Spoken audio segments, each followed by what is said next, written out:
Čaute, ahojte. Moje meno je Tomáš Bažalík. Spomínal som včera na Facebooku, že budem dávať review nejakých kníh. Úplne prvá kniha, ktorou by som chcel začať, je Robin Sharma, knih, ktorý predal svoje Ferrari. A kniha je veľmi zaujímavá, plná veľmi zaujímavých vecí, aj keď ide veľmi o ezoterickú literatúru a v dnešnej dobe už takúto literatúru až tak veľmi nečítam, skôr čítam nejaké výskumy a fakty. Alebo príbehy úspešných ľudí, ale v čase asi pred 6-7 rokmi, keď som tú knihu objavil, tak som bol celkom unesený tou knihou a myslím si, že mi celkom zmenila život. Kto je Robin Sharma? Robin Sharma je speaker, má asi 10-20 tisícové prednášky, fakt je to veľký frajer. V jednom zo svojich rozhovorov hovoril, že na úplne prvú prednášku prišlo 20 ľudí, a z tých 20 ľudí bolo 18 rodiny a kamaráti, takže takisto si prešiel svojím, ale je to veľmi zaujímavý človek, je to veľký frajer. Kniha má podtitul Výnimočný príbeh o naplnení osudov a snov. Presne o tom presne to robí. On robí to, aby ľudia využili svoj potenciál na maximum, aby si splnili svoje sny, aby žili presne takým životom ako Leonardo da Vinci, aby sa stali ikonami Steve Jobs, Bill Gates, Warren Buffett, Michael Jordan, všetci títo ľudia sú legendy a budú známi oveľa dlhšie, Gandhi a podobne, Dalaj Lama, Buddha. Čiže všetci títo ľudia sú naozaj, žijú maximálne na svoj potenciál a v podstate to sa snaží urobiť Robin Sharma s nami, aby sme všetci žili takýmto životom. Pokiaľ máte radi Paula Colea, ktorý mu to aj napísal, uchvatná kniha, ktorá poučí aj poteší, tak bude sa vám táto kniha páčiť. Paulo Coelho je autor knihy Alchymista, Aleph, Čarodejnica z Portobela a podobne, takže všetky tieto knihy, keď sa vám páčili, bude sa vám páčiť aj táto kniha. Zaujímavá informácia, keď som bol na videorozhovore s Ivo Tomanom, tak som sa opýtal na túto knihu a povedal mi to neskutočný ezoterický blábol. Takže sú aj ľudia, ktorým sa to nepáči, možno, že aj medzi vami budú ľudia, ktorí uvidia, že práve túto knihu idem prednášať, alebo teda idem robiť o nej research a automaticky to vypnú. OK, je to vaša voľba. Čiže kniha je o právnikovi, podobne ako kniha Alchymista je o pastierovi a vlastne tento právnik chodí po svete hľadom múdrcov, naučí sa životné múdrosti a potom sa vráti naspäť do svojho rodného mesta a učí svojho kamaráta, čo všetko sa tam naučil. Celá kniha sa dá zapamätať si jedným fantastickým príbehom a to je, predstavte si, že máte rúže, záhradu plnú krásnych rúží, všade sú krásne rúže a v strede tej záhrady je májak, červený májak, neviete prečo tam je. Zrazu sa vyvalia dvere, z dverí vybehne sumobojovník, ktorý je celý nahý, má len na rukách zlaté Rolexky a tu nám má takú rúžovú šerpu. Pošmykte sa na tých rúžiach, spadne, prebudí sa na vôňu tých rúží a otočí sa doprava a vidí diamanty. Jednoduchý príbeh, ktorý vám dokáže zapamätať si celú túto knihu. A keď som čítal knihu Derena Browna, ktorý je fakt naozaj úžasný mentalista, tak vysvetľoval trik, ako si zapamätať, keď vám niekto povie 10 vecí, len tak si vymyslí 10 vecí, vy si ich napíšete na papier 1, 2, 3, 4, 5, 6, 7, 8, 9, 10, pozriete sa na to minútu a po minúte vám povie ten človek 9 a vy poviete 7 a vy poviete, čo tam bolo 3 a vy poviete. Úplne primitívna, jednoduchá technika a rovnakú techniku používa aj, keď si pozriete TED Talk, tak jeden pán tam hovorí presne o tom, ako sa naučil zapamätať si celý balík 52 kariet a naučil sa to práve tým spôsobom, že si predstavil spojenia, to znamená vytvoril si obraz ku danej karte. Čiže dajme tomu jednoduché zapamätať si Peťka. Peťka je číslo, ale zároveň je to aj meno, je to Petra. Ja mám kamošku, je Peťa, je ryšavá, je strašne zlatá a dajme tomu, že vám niekto povie Peťka je pero. Číslo 5 je pero.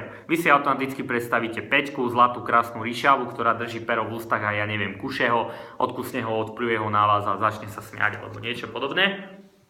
automaticky sa stane to, že vy keď budete hovoriť 1, 2, 3, 4, 5, automaticky vás napadne pero. Takto si viete zapamätať 1, 2, 3, 4, dajme tomu devina. Ja som si zapamätal stále, keď bolo niekde PIN kód alebo niečo devinu, tak, že som si pamätal, že v tom PIN kóde je devina. Čiže 9 zbraň, nábiť, vystreliť, dajme tomu do kolena, vrieskať od toho, jak to boli. Čiže takto si zapamätáte číslo 9, máte číslo 9, máte číslo 5, ostatné si doplňte.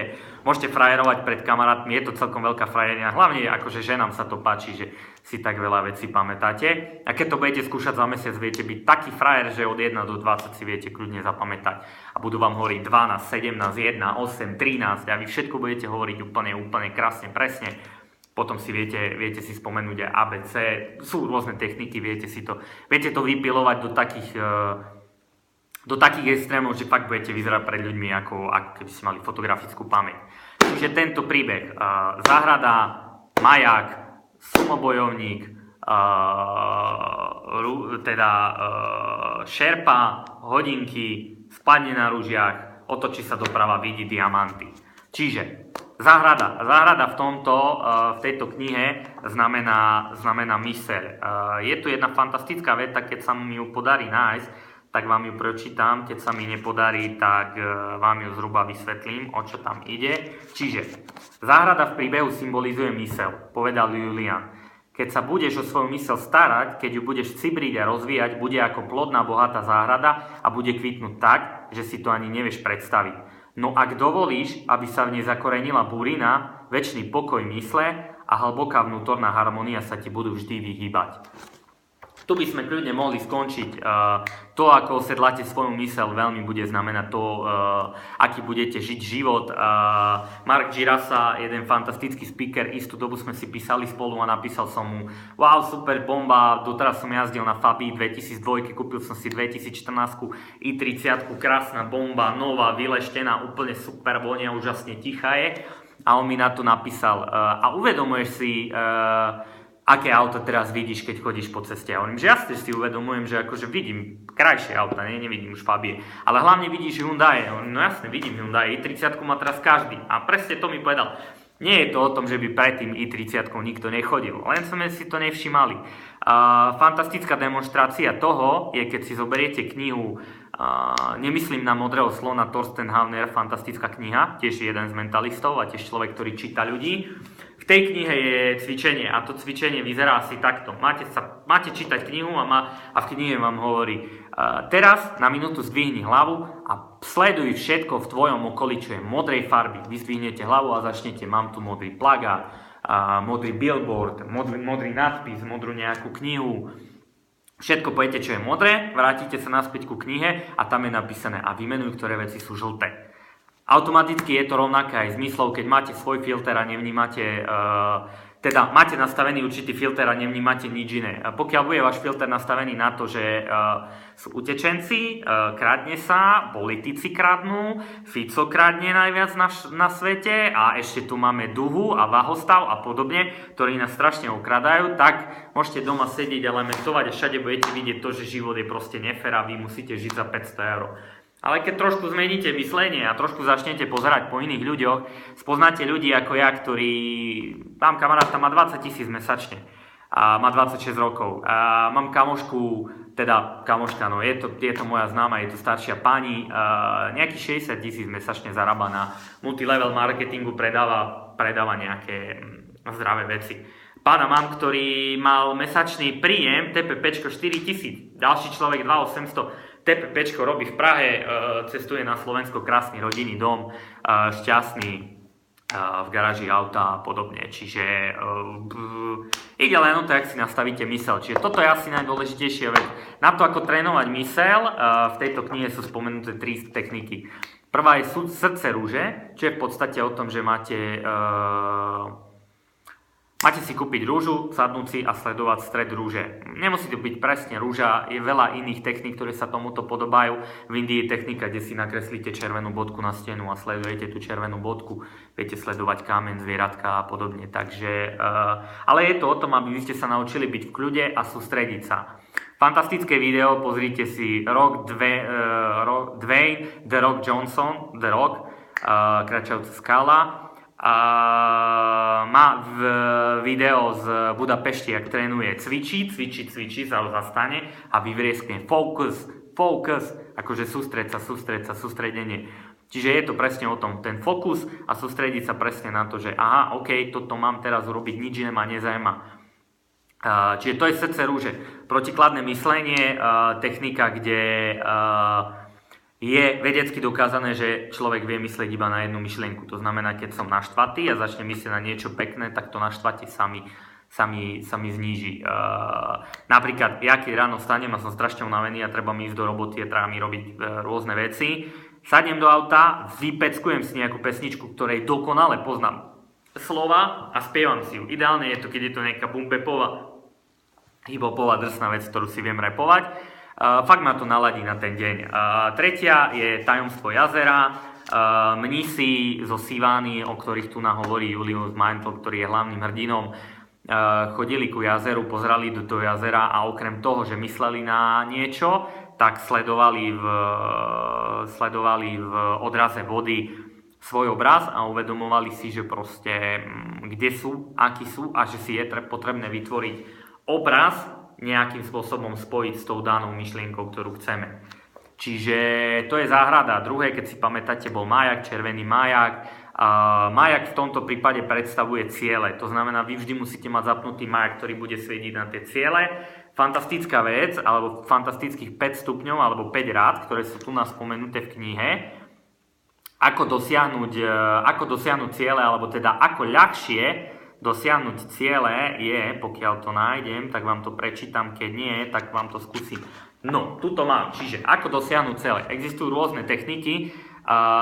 Jedna z nich je verejná prísaha. Verejná prísaha znamená to, ako ja som včera na Facebook dal, že chcem urobiť 300 kníh za rok. Tak takisto vy ste napríklad dali, prestávam fajčiť, pojete to rodine, pojete to frajerke, prestávam jesť mäso, podobne. Začnem cvičiť, začnete pridávať videá a písať, jak proste chcete začať cvičiť, zmeniť svoj život. Automaticky sa cítite debilnejšie, keď to nerobíte pred inými ľuďmi a podobne, takže celkom vám môže pomôcť k tomu, aby ste to dosiahli. Ďalšia metóda, pozitívny tlak. Pozitívny tlak znamená, vytvorte niečo, z čoho sa budete cítiť nepríjemne, ale viete, že vám to pomôže pri plnení cieľov.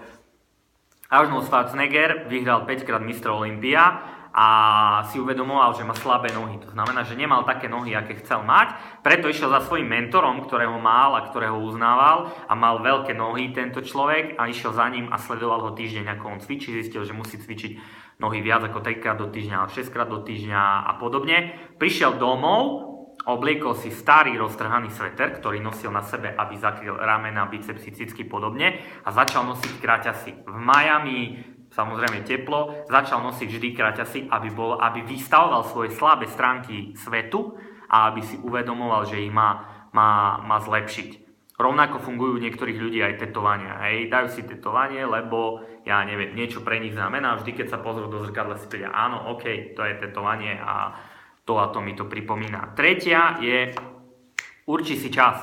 To znamená, keď si splní cieľ, je ideálne si určiť čas. Jednou z veľmi dôležitých vecí, dajme tomu, že niekto tu chce zarobiť 50 000 eur ročne. Chcete za celý rok zarobiť 50 000 eur ročne. To znamená, že potrebujete zarobiť niečo cez 4 000 mesačne. 4 000 mesačne znamená, keď si to vydelíme 30 a každý jeden deň by sme pracovali, čo nebudeme, tak to dajme 20. To znamená 200 eur deň. Si schopní zarobiť 200 eur denne? Ste schopní to zarobiť? Je to, keď robíte 10 hodín, je to 20 eur na hodinu. Keď to nedokážete úplne na začiatku, sa vykašlite na tento sen, lebo si uvedomíte, nie som schopný to urobiť a poďme radšej na to, že zarábam 3 eur na hodinu. Zarobím 6. Nájdem dačo, čo mi zarobí ďalšie 3 eur. A takto postupne sa dostanete k tomu, že máte 50 000 eur ročne. Napríklad. Hej. Čiže čas.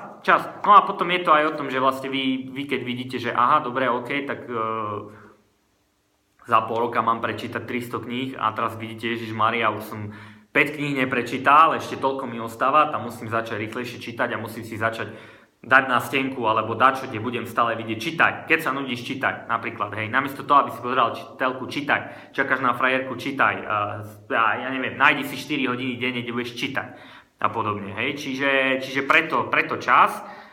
Papier. Veľmi dôležitá vec je, pretože vy máte v hlave určité myšlienky a keď ich máte dať na papier, už to nie je také jednoduché a už vás toľko vecí nenapadá.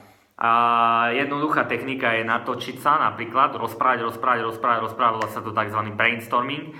Rozprávate 2 minúty v kuse, rozprávate, nahrajete sa, potom si to pustíte a zapíšete si zaujímavé myšlienky, ktoré vás napríklad napadli. Čiže to je papier a posledný je obraz. A pokiaľ chcem cieľ, ideálne je vytvoriť si k nemu obraz. To znamená, chcem niečo a vytvorím si, keď to bude mať, ja neviem, niečo úžasné sa stane alebo podobne. A vytvorím si obraz. A ľahšie sa mi spomína rovnako, ako som hovoril s tými od 1 do 10 alebo všetky tieto podobné veci. Mozog ľahšie reaguje v obrázkoch. Dokonca napríklad, keď dávate nejaké motivačné texty, statusy a podobne, že vraj mozog lepšie reaguje na to, keď vidíte tam vzadu Bentley alebo niečo, ale zase na druhej strane ľudia sú tak unavení z týchto motivačných obrázkov, že automaticky si ich nevšimajú, hej.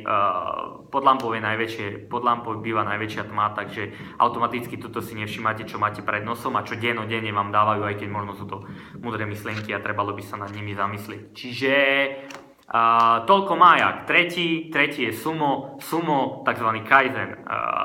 Kaizen je technika, ktorú robia Japonci a je to o tom byť každý deň lepší. Práve preto sumo bojovník, lebo sumisti sú veľmi považovaní za veľmi zaujímavých ľudí a veľmi vážení v Japonsku a všetci si uvedomujú, že sumo bojovníkom sa nestanete za deň, ani za 2, ani za 5. Ale naozaj je to dlhodobý proces, kedy musíte jesť, cvičiť. Cvičiť. Naozaj ideš každý deň lepší. Na to, aby ste boli každý deň lepší, je dôležité vyprázdniť svoj pohár. Vy pokiaľ máte 2 deci vody, ale jete do nej vodu, akurát sa vám rozleje, urobí neporiadok, ale reálne v tom pohári nič viac není. Je to rovnaké, ja neviem, dajme tomu, som zarytý vegetarián, ale že zarytý vegetarián a viem, že mäso úplne brutálne škodí a proste nikto by ho nemal jesť a podobne.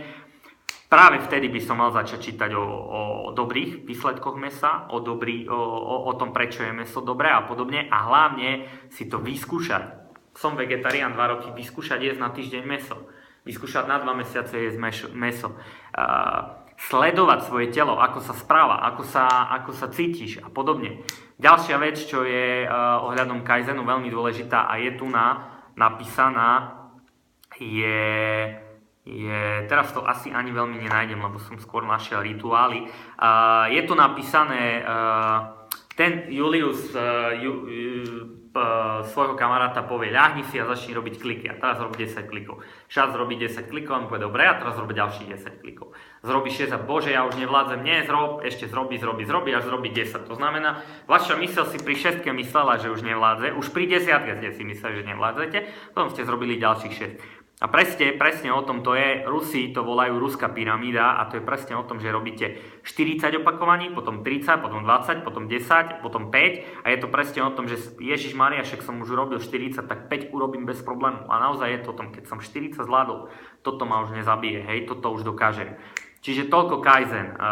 Kaizen, alebo teda sumo bojovník. Ako si pamätáte, sumo bojovník je skoro nahý, má len rúšku, v origináli má drôt, nie rúšku. Trošku lepšie je drôt, pretože v originále je vysvetlené, že drôt pozostáva z menších drôtikov, ktoré dokopy tvoria pevný drôt. A tu v tomto prípade drôt alebo rúško vytvára disciplínu. Disciplína je veľmi dôležitá na to, aby ste dokázali veľké veci. A ako Joe Salatin hovorí, pokiaľ chcete zmeniť život, musíte zmeniť svoje denné rituály. A tie denné rituály sú o tom, že mám disciplínu a naliňajkujem si. Niekedy je dobre liňajkovať, niekedy nie. Niekedy je dobre urobiť time management tak každú hodinu. Niekedy to nie je dobre, niekedy je dobre len tak sa uvoľní a si dá, OK, teraz to idem robiť a podobne. Ale niekedy vám vie tá disciplína pomôcť a zo začiatku ju extrémne treba.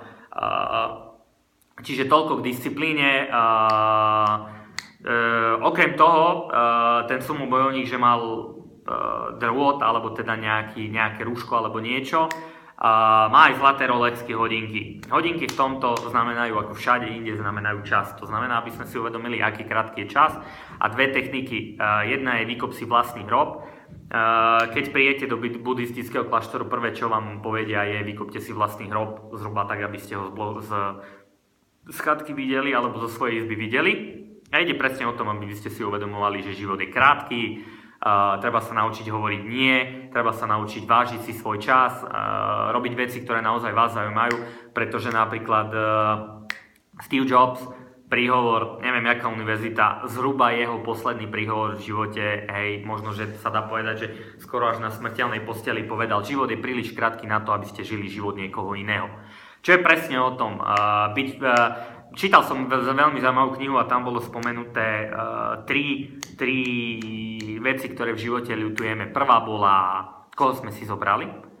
Druhá je, že som netrávil viac času s niečím. A tretia je zamestnanie, ktoré som si vybral, alebo teda odvetie, ktoré som si vybral. To sú tri najčastejšie veci, ktoré ľudia ľutujú. Je celkom zaujímavá kniha o tom. Čiže toľko čas. Rúže, fantastická veta, úplne super, tu musím nájsť, lebo jednoduché japonské príslovie a myslím si, že akože že fakt wow. No, čiže kvety ti budú pripomínať staré čínske príslovie. Na ruke, ktorá ti podá rúžu, vždy ostáva trochu vône. Je to presne o tom, robte dobro, snažte sa pomáhať ľuďom, ono sa vám to vráti. Bill Gates hovorí o tom, že keď padal dole z rebríčka Forbes, tak prvé, čo urobili, je, že všetky peniaze vrazil do nejakej nadácie a zase sa dostal na vrchol, zase nejaký 4., 5. alebo 2. predbehol aj toho Mexičana, čo mal tú telekomunikačnú spoločnosť, alebo čo to bolo. No a posledné je diamanty, hej. Sumobojovník spadne na ružiach, preberie sa, pozrie doprava a vidí diamanty. Diamanty sú presne o tom, že po celom tom 7-cnostovom príbehu, ktorý som vám povedal, alebo tých 7 cností, ktoré budete robiť, tak na konci sa uvidia diamanty. Ja som robil veľa týchto vlastne cvikov, čo sú tam. Technika 20 minút potom, jak vstaneš, venuj sa športu. Ďalších 20 minút sa venuj čítaniu a posledných 20 minút sa venuj plánovaniu alebo stratégii na ďalší deň. Veľmi jednoduchá technika, stanete, idete zabehať, idete, klikujete alebo niečo, potom začnete čítať knihu, posledných 20 minút len tak sedíte a robíte stratégiu rovnako ako ju robí bojovník, keď ide do boja, tak takisto vy robíte na celý deň. Uvažujete, kde som, jak som, komu zavolám, komu nezavolám, čo budem robiť, čo nebudem robiť. Tu som, vtedy by som mohol zrobiť toto, tu som vtedy toto, takto si rozdelím čas. Tai Lopez má fantastické rozdelenie času, dní, kedy sa venuje mozgu a dní, kedy sa venuje telu. Stále to robí iba 3 hodiny denne, lebo má nabitý program, ale keď má dní, ktoré sa venuje mozgu, tak 3 hodiny číta, počúva audio nahrávky, študuje, číta annual reporty a podobne. A keď má dní tela, tak 3 hodiny trénuje, hrá basketbal, jiu-jitsu, bojové športy a podobne. Takže možno, že toto je celkom zaujímavá informácia pre vás, alebo teda zaujímavá rada, ako si rozdeliť čas. Díky všetkým za pozornosť. Vidíte, celú knihu ste zvládli za 22 minút. Môžete si to kedykoľvek prehrať, môžete si kedykoľvek zase povedať OK, idem si prečítať túto knihu za 20 minút, idem v aute smerom do práce, pustím si to a veľmi, veľmi zaujímavé informácie. Všetko bude na Instagrame zhrnuté, čiže môj Instagram Bažalík je aj na Facebooku, viete si to pozrieť, viete sa pozrieť na môj Instagram a budete tam mať každú jednu bude to pekne zhrnuté. Po prípade, keby niekto chcel, nech mi napíše správu, pošlem mu to do mailu. Momentálne posielam 12 ľuďom tieto researchy. Včera som sa akurát dohodol, dali mi mailové adresy, budem im posielať. Keď vás bude 50, bude vás 50, keď 500, budem úplne nadšený. Takže tak. Díky pekne za pozornosť. Dúfam, že to pre vás bolo zaujímavé. Majte sa krásne, nezabúdajte, niektorý predal svoje Ferrari. Veľmi, veľmi zaujímavá kniha, takže vidíme sa zajtra, neviem o jakom čase, možno, že o takom okolo 1:00, 2:00 by som to mohol kľudne stíhať v rámci stretnutí a zajtra nás čaká dávať, brať, mám ju dokonca aj tu, knihu mám tu, dávať a brať, skrytá dynamika úspechu, Adam Grant, mladý človek, ktorý je celkom profík, takže majte sa krásne, vidíme sa zajtra, dávať, brať, Adam Grant, ahojte.